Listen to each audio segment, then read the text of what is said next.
హైదరాబాద్లో హోటల్స్ బంద్, గ్యాసులు గురించి యుద్ధం మూలంగా గ్యాసుల రేట్లు పెంచారని అదని ఇదని మొత్తానికి హోటల్స్ అన్ని బంద్ చేశారు.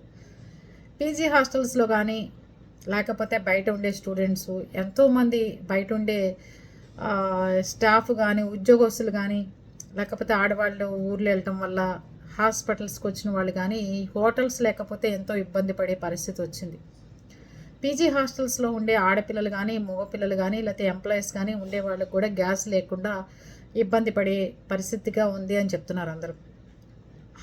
హైదరాబాద్లో బ్రెడ్, మ్యాగీలు, ఆమ్లెట్లు వేసుకోవడం, చిన్న చిన్నవి ఇట్లాంటివి స్టోర్ చేసుకోండి. అప్పుడు మీకు పెద్దగా హోటల్ అంటే ఇబ్బంది పడే పరిస్థితి రాదు. చక్కగా పరోటాలు దొరుకుతాయి బయట, మోర్లో అట్లాంటి చోట.